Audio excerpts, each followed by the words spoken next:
Hello, very good morning to all of you. Welcome to my channel NJ Medicals. We are going to see the same topic. We are going to continue the same topic, that is nervous system. So in nervous system, now we are going to see कि what type of special cells are present. So देख लेते हैं. There are classification में there are two type of special cells. Example, neurons and glial cells.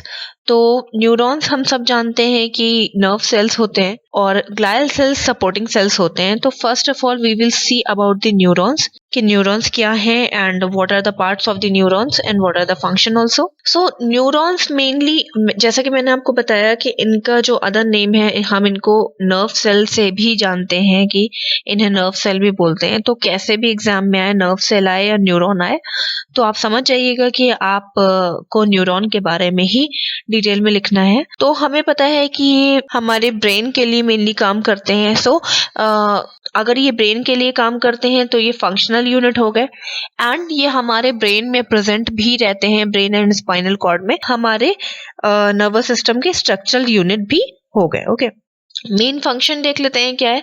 सो हम जानते हैं कि इनका मेन फंक्शन क्या है कि ये मैसेजेस को लेते हैं एंड आगे तक पहुंचाते हैं एंड ऑल्सो ब्रेन से मैसेजेस लेते हैं और बॉडी तक पहुंचाते हैं, है ना. तो ब्रेन की तरफ भी पहुंचाते हैं और ब्रेन से लेकर भी मैसेज बॉडी की तरफ पहुंचाते हैं. ठीक है, तो इनका मेन फंक्शन क्या है कि ये जनरेट कर रहे हैं और ट्रांसमिट, दोनों ही चीजें कर रहे हैं. इम्पल्सेस को यानी मैसेज को जनरेट भी कर रहे हैं और इम्पल्सेस को ट्रांसमिट भी कर रहे हैं from one place to another. अच्छा, having different shape and size. तो हमारे पास सिर्फ एक सिंपल तरह का न्यूरॉन नहीं होता है. हमारे पास मेनली 3 टाइप्स ऑफ न्यूरॉन्स होते हैं, वो हम आगे डिस्कस करेंगे. और हर न्यूरॉन का अपना एक स्पेसिफिक फंक्शन होता है. सो आपको क्या लगता है कि पूरी बॉडी में कितने न्यूरॉन्स होंगे? सो बॉडी हमारी जब इतनी बड़ी है और बॉडी के फंक्शंस इतने बड़े हैं, चाहे वो इंटरनल फंक्शन हो चाहे वो एक्सटर्नल फंक्शन हो, तो सारा हमारा कौन संभाल रहा है? हमारा ब्रेन. और हमारे सपोर्टिव सेल्स कौन है? न्यूरॉन्स वगैरह. ठीक है, तो न्यूरॉन्स भी उसी हिसाब से होंगे, राइट. तो 100 बिलियंस न्यूरॉन्स होते हैं हमारी बॉडी के अंदर.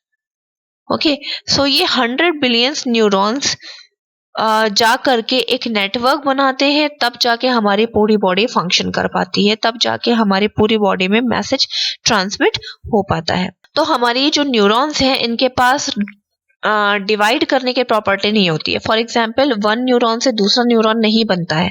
अगर एक न्यूरॉन डैमेज हो गया तो उसकी डेथ हो जाती है, फिर दूसरा न्यूरॉन जनरेट होता है, ना कि किसी न्यूरॉन से दूसरा न्यूरॉन निकलता है. ऐसा कुछ नहीं है. न्यूरॉन का मल्टीप्लिकेशन नहीं होता है, न्यूरॉन्स का न्यू जनरेट होता है. ठीक. तो हम ये कह सकते हैं, इसीलिए 100 बिलियंस के आसपास होते हैं, जिससे कि इनका मल्टीप्लिकेशन तो होगा नहीं, मल्टीप्लाई होते तो जल्दी जल्दी हो जाते. इनका न्यू जनरेशन होता है. तो नेचर ने हमें पहले से ही कंप्लीटली तैयार करके रखा हुआ है हर चीज के लिए. तो ये डिवाइड क्यों नहीं कर सकते? क्योंकि इनके पास मेन डिवाइड करने की एबिलिटी नहीं है. दैट मीन्स इनके पास सेंट्रोसोम नहीं है इनके न्यूक्लियस के अंदर. ओके, अब देख लेते हैं कि न्यूरॉन्स के पास ऐसे कौन से स्पेशल पार्ट्स हैं जिसकी वजह से वो हमारी नर्व इम्पल्सेस को या मैसेज को ट्रांसमिट कर सकते हैं और रिसीव कर सकते हैं. तो फर्स्ट हम स्ट्रक्चर अगर आप देखो तो आपको स्टार्टिंग का जो स्ट्रक्चर है उसमें आपको बहुत सारे ब्रांचेस दिख रहे होंगे एंड बीच में एक ग्रीन कलर का ओवल शेप दिख रहा होगा. ठीक है, तो ये जो ब्रांचेस हमारे पास हैं बहुत सारे, तो इनको हम बोलते हैं डेंड्राइट्स. और हम आगे भी और चीजों को डिस्कस करेंगे, लेकिन हम यहाँ पे मेनली 2 चीजों को डिस्कस कर लेते हैं, क्योंकि अगर आप इस तरह से नोट्स बनाओगे तो इजी रहेगा आपको लर्न करने के लिए. ओके, एंड अगर आपको कंटेंट अपना इंक्रीज करना है तो एक्सॉन को अलग लिख लेना, डेंड्राइट्स को अलग लिख लेना. मतलब डेंड्राइट्स पूरा करिएगा, उसके बाद उसके नीचे एक्सॉन लिखिएगा. लेकिन लर्न करने के लिए ये सिस्टम सबसे अच्छा है. ठीक है, तो हम अभी एक्सॉन एंड डेंड्राइट्स के बीच का डिफरेंस देखेंगे, तो जिससे हमें एक्सॉन का भी कंटेंट मिल जाएगा और डेंड्राइट्स का भी.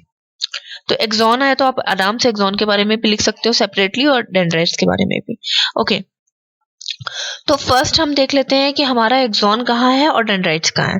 तो ये जितने आपको ब्रांचेस दिख रहे हैं ये जितने भी आपको ब्रांचेस दिख रहे हैं डिफरेंट, ये हमारे डेंड्राइट्स हैं।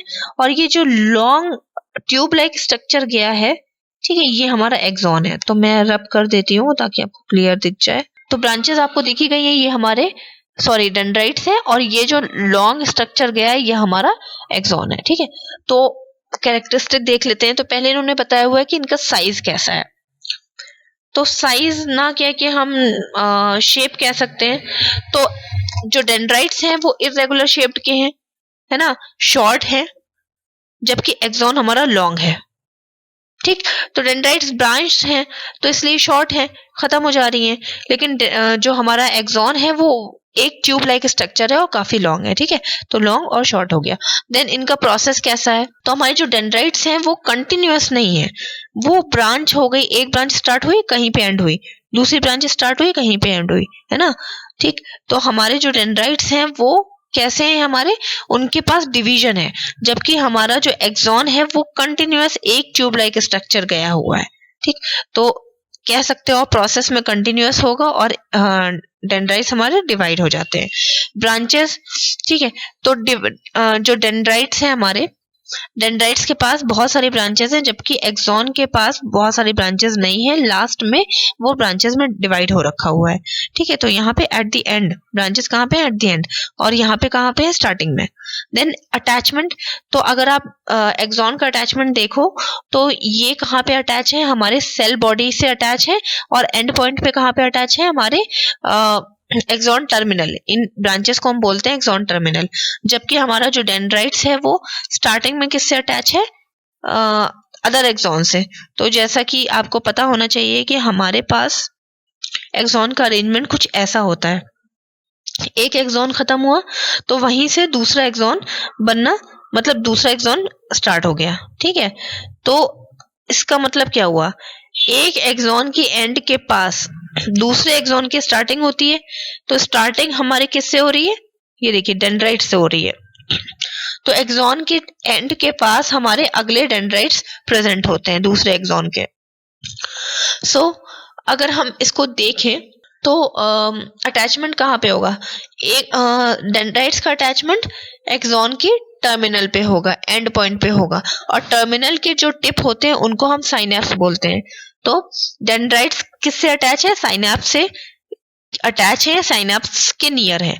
और एक्सॉन किससे अटैच है? हमारा सेल बॉडी और एक्सॉन टर्मिनल से अटैच है। ओके, देन ये नंबर्स में कितने होते हैं? एक्सॉन हमारा 1 है और डेंड्राइट्स हमारे मैनी है, बहुत सारे, मोर देन 1। इनका डायमीटर, एक्सॉन का जो डायमीटर होता है वो कह सकते हैं ऑलमोस्ट सेम है, लेकिन डेंड्राइट्स का डिफरेंट है। माइलिनेटेड मीन्स होता है माइलिन शीट। ये एक तरह की प्रोटीन की शीट होती है जो कि आपको इस एक्सॉन में येलो कलर की दिख रही होगी। ये देखिए जितनी भी ओवल शेप्ड है ये है माइलिन शीट। ठीक है, तो ये प्रोटीन और फैट से मिलके बनी होती है, लिपिड प्रोटीन और फैट से मिलके बनी होती है। और ये हमारी एक्सॉन के अंदर होती है पर डेंड्राइट्स के अंदर नहीं है। कुछ कुछ ऐसे न्यूरॉन होते हैं जिनकी डेंड्राइट्स पे भी ये मिलती है, लेकिन सारे के नहीं। तो यहाँ पे हमने नो कर दिया है। देन इनका फंक्शन क्या है एक्सॉन का? कि ये जो भी मैसेज है या नर्व इम्पल्स है उसको कहाँ से रिसीव कर रही है? सेल बॉडी से। और कहाँ ट्रांसफर कर रही है? एक्सॉन टर्मिनल पे। वहीं अगर डेंड्राइट्स को देखें तो डेंड्राइट्स कहाँ से रिसीव कर रहा है? साइनैप्स से। और किसके अंदर भेज रहा है? सेल बॉडी के अंदर भेज रहा है मैसेज।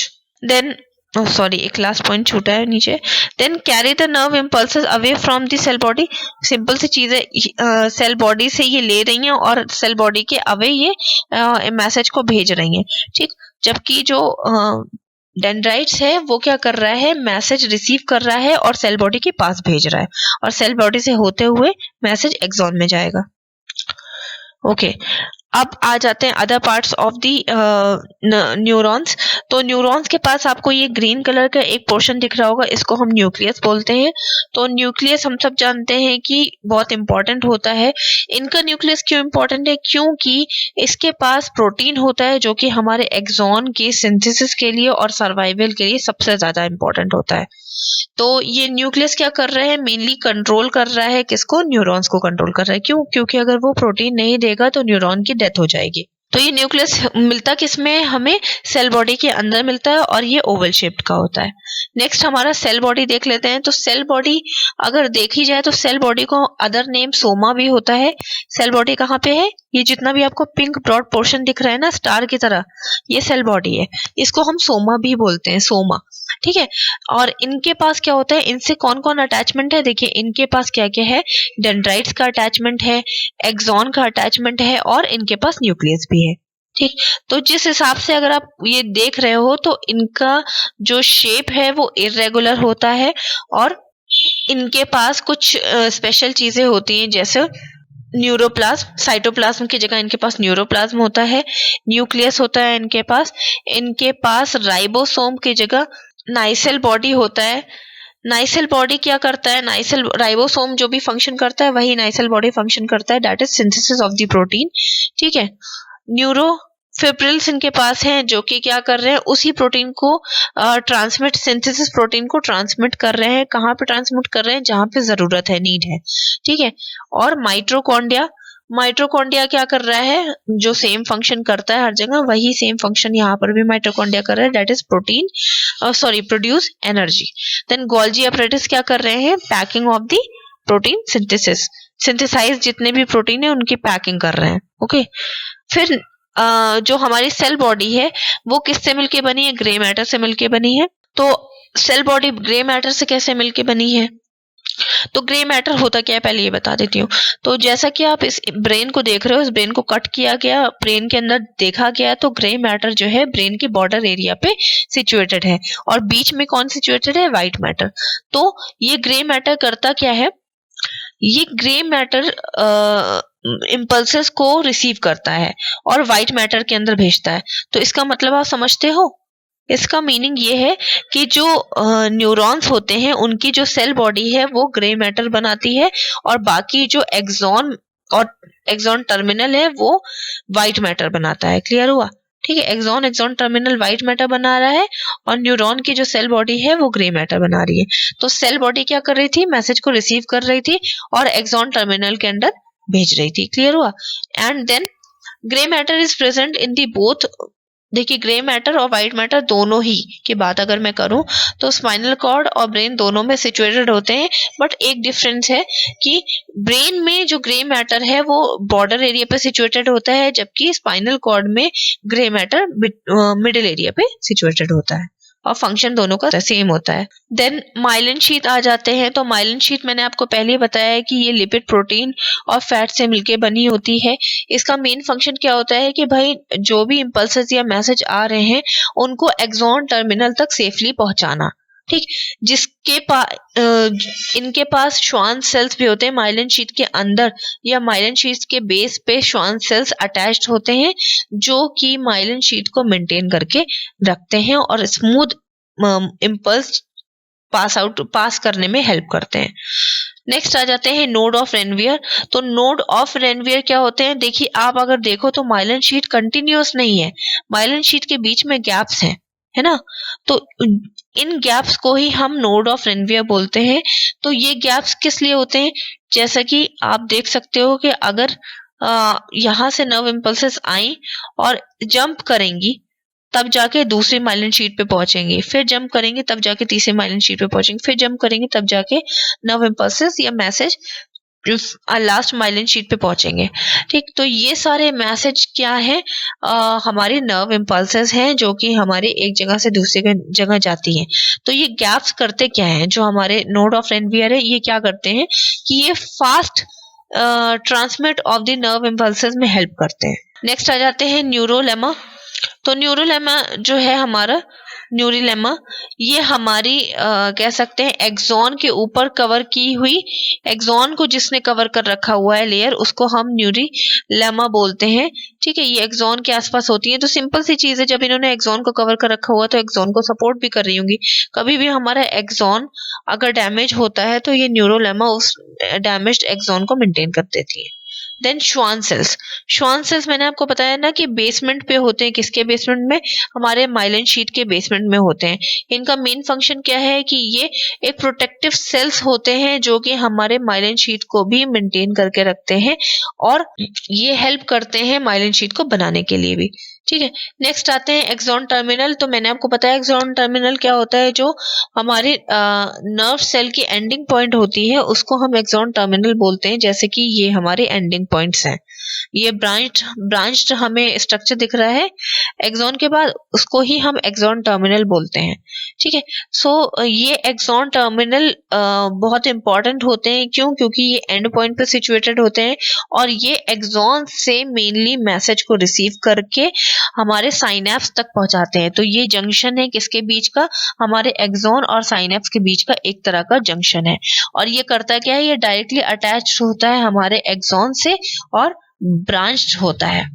ठीक है, जितनी भी इसकी ब्रांच है उन सारे ब्रांच के एंड पॉइंट पे हमारे साइनेप्स सिचुएटेड होते हैं। साइनेप्स हमारे एक तरह के एंड पॉइंट हैं जिनका मेन फंक्शन क्या होता है कि हमारे न्यूरोट्रांसमीटर्स को एक सेल से दूसरे सेल में पहुंचाना।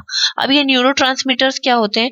न्यूरोट्रांसमीटर्स हमारे ब्रेन के कुछ केमिकल्स होते हैं जो कि हमारे ब्रेन की सारी चीजों को रीड करके रखते हैं और हमारे ब्रेन की जितने भी फंक्शन है उसको मेंटेन करते हैं। ये आप आगे साइकोलॉजी में पढ़ोगे। सो ये केमिकल्स में अगर कोई ना कोई चेंजेस हो जाता है तो हमें different type of mental illness हो जाती है। फॉर एग्जांपल डिप्रेशन हो गया, मेनिया हो गया, स्किज़ोफ्रेनिया हो गया, पर्सनालिटी डिसऑर्डर में बहुत कुछ आ जाता है। ठीक है, तो ये जो हमारे न्यूरोट्रांसमीटर यानी ब्रेन की केमिकल्स हैं, जैसे गाबा हो गया, एसिटाइलकोलिन हो गया, है ना, ये सारी चीजें हमारी ब्रेन के फंक्शन को मैनेज करके रखती हैं। तो अब ये न्यूरोट्रांसमीटर्स हमारी पास होते हैं from one cell to another cell with the help of the synapse and. ठीक है, साइनेप्स क्या करता है? इन न्यूरोट्रांसमीटर्स को दूसरे सेल में पहुंचाता है और दूसरे से तीसरे सेल में पहुंचाता है। ये चलता रहता है फंक्शन। सो ये अब आप सोच रहे होगे न्यूरोट्रांसमीटर्स आखिर ट्रांसफर होते ही क्यों हैं? देखिए, अभी अगर मुझे एक्साइटेड होना है, मैं एक्साइटेड हो गई, मुझे बहुत कोई प्रमोशन मिल गया या कुछ भी ऐसा हो गया तो मैं एक्साइटेड हो गई। ठीक है, तो मेरी एक्साइटमेंट का रीजन क्या है? यही न्यूरोट्रांसमीटर्स हैं। ठीक, तो इनमें से एक केमिकल इंक्रीज हो जाएगा।